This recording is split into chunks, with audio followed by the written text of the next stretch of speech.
What's going on, everybody? John the Realtor here. For this episode of Raw Real Estate, we are going to talk about the 5 tips for real estate success. These are the 5 tips that I think helped me become successful and are continuing to help me build my business. Stay tuned, because here we go. Let's get started.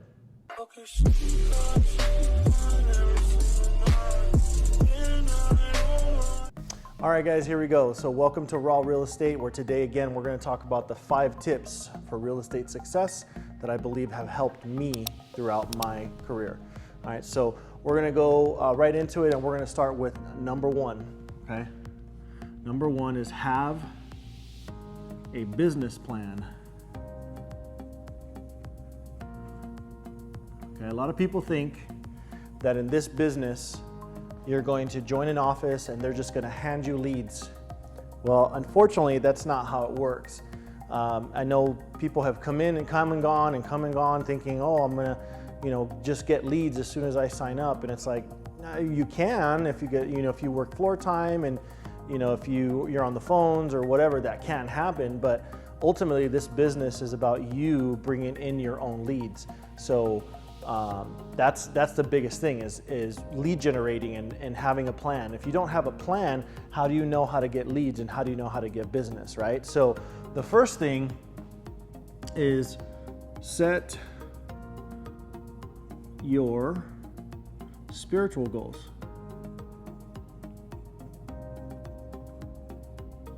Okay. For me, this is important because I'm a spiritual person. So for me, I like to grow. I grow spiritually. That's my goal, is to grow spiritually, because I believe in God, family, and then business. And that's why I am with Keller Williams. That's one of the reasons why I'm with Keller Williams. If you haven't seen it yet, check out the 7 benefits to joining Keller Williams. That's a whole nother video. However, for me, setting a spiritual goal is important because I can set that for myself, for my family, for my business, and all of that. Okay, that's for me. The other thing is your family goal.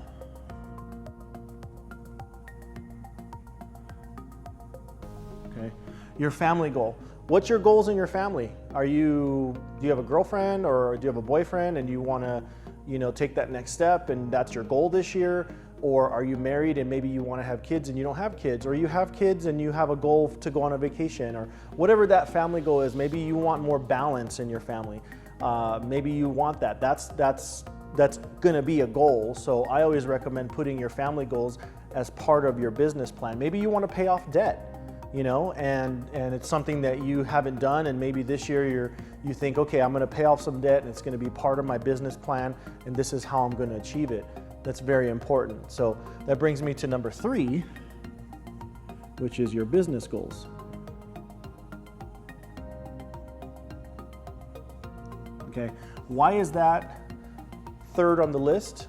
Because you can't have solid business goals without the other 2 in place. You got to have the other 2 in place because it falls from the top down, okay?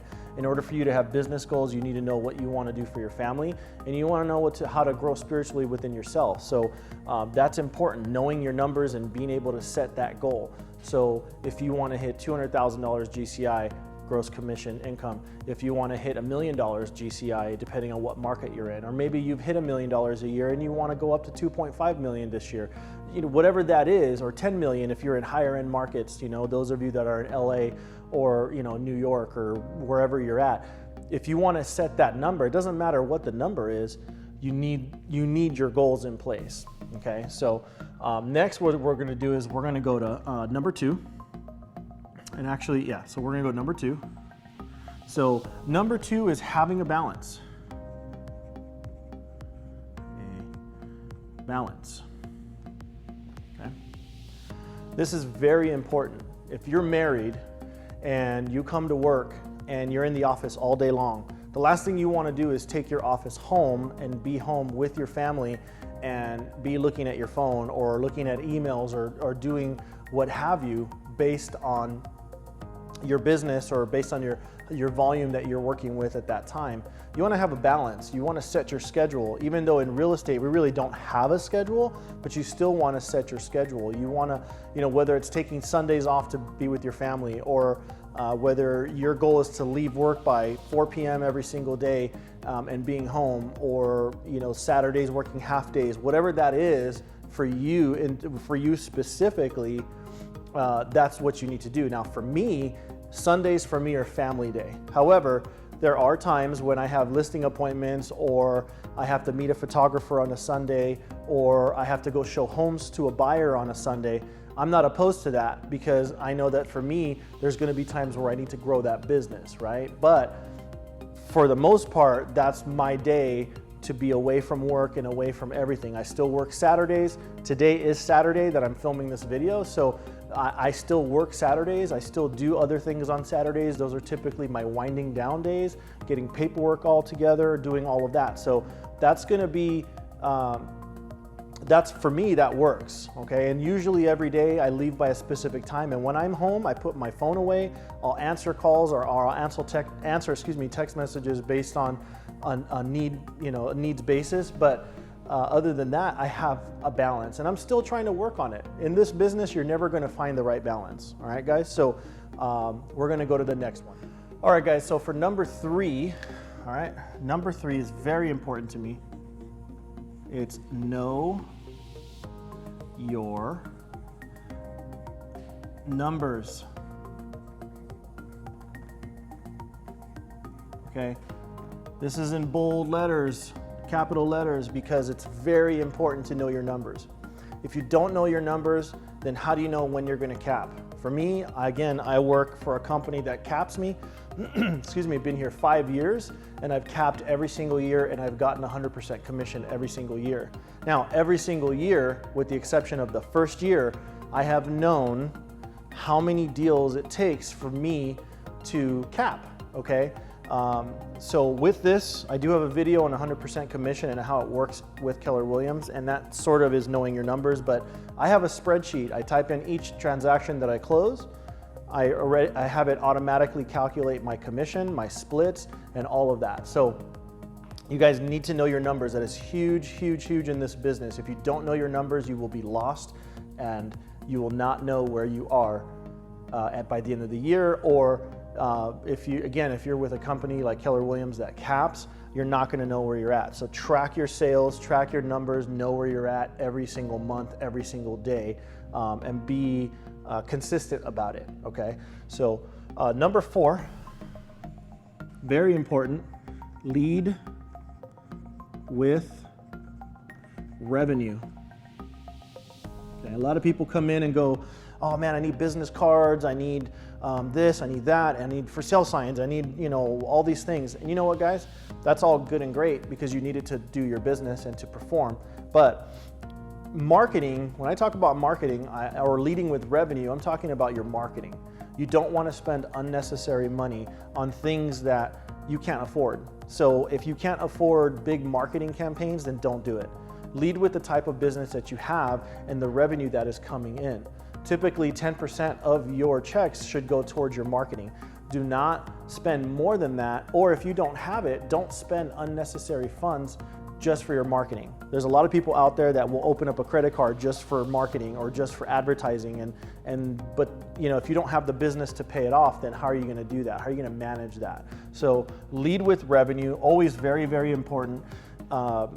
If your revenue increases, great. Then you have more money to do more marketing. If you have business that is slow right now, then you're not going to be able to do as much marketing, okay? There's a ton of marketing out there you can do. You can do flyers, traditional flyers, which is your traditional marketing that you mail out. That's your stamp costs, your envelopes, your paper, your printing costs, all that stuff. You have EDDM, which is everyday door mailer or everyday direct mail through the post office. That's where you take your stuff to the post office and they send it out to you. You pick your areas that you want to mail to, and they actually take it for you. That can be very expensive if you have a big area that you're marketing, okay? You have radio, you have benches, you have billboards. I mean, there's so much out there that you can do You have social media, which by the way is the cheapest that you can get right now, in my opinion. But lead with revenue, know your numbers, it all goes hand in hand, okay? So that brings me to my fifth and final point, which is know your market. Okay, very, very, very important, okay? I always tell my new agents, study the MLS daily. If you study the MLS daily, you will know your market and you will know what's going on in your area. So if you work, since I'm in California, if you work in the Valley, in San Gabriel Valley, you should know what's going on in San Gabriel Valley. If you live and work and cover San Fernando Valley, you should know what's going on there. Riverside, you should know what's going on around Riverside. High Desert, you should know what's going on around the High Desert, right? So you should know what's going on in your valley depending on where you are, okay? If you work the beaches, you should probably know what your median price point is. So for me, I know my areas and the areas that surround me. I study the market. I study the market that surrounds a 100-mile radius, and the reason why is because in my market I travel for clients and I do a lot of business for clients in outside areas because I grew up in areas outside of where I live, and it's really not a far distance. So for me, I know what's going on in all other areas besides my main market, which is where I live. So studying the MLS is very important. Even if you don't have buyers, know what's going on out there, because you're going to have a seller that's going to say, hey, I want to sell my house. You know, what's the value like in my area? And you ask them, well, where do you live? And if they tell you, oh, I live in such and such area, you should automatically know, oh, okay, that's a great area. That's booming right now. Let me do a free valuation for you. I know that there's a few homes that have just sold for this amount of money. You know, how big is your property, and so on and so on. So that is very, very important, because it doesn't matter if you have a seller, doesn't matter if you have a buyer, you're still going to need to know your market in order to properly serve them. All right. And for your bonus, okay, we talked about there being a bonus. All right. So your bonus is, you know what? Be persistent. Your bonus is be persistent. Persistence is key in this business. Don't let up. Don't slow down. You're going to continue to have increased goals. You're going to continue to do your work. You're going to continue to lead generate. You're going to continue to make appointments. There's three things that I want you guys to remember. You have your appointments, which will turn into contracts, which then you will pick up your check. That is the three things that we talk about in my team since day one, and it's been hammered into our heads. Get your appointments, convert them into contracts, and eventually you will pick up your check. That is very, very, very important, and I live by that. And I live by that by being persistent, having a sense of urgency, and being consistent in my business. So that today was your 5 tips for real estate success. If you guys want to know more about 100% commission, please visit my channel and watch the 100% commission structure with Keller Williams and how that works. If you're interested in Keller Williams at all and you want to know a little bit more about the company, you can email me on the email below on the description, which is rawrealestateinquiries@gmail.com. You'll see that in the description. If you guys are students, or you're not an agent and you're interested and you're in California and you're interested in Keller Williams and you're interested in getting your license, there's going to be a link in the description for California Realty Training. We partner with them, and if you're in the High Desert or around the High Desert, you can actually take classes in our office. I'll have that link in the description as well. So guys, thank you so much. If you want to know more about Keller Williams, like I said, you can check out my 7 benefits of joining Keller Williams. Should be in one of the 2 videos here on the side, and we'll see you soon. Be sure to like the video and share with somebody who is interested in real estate. Have a great day.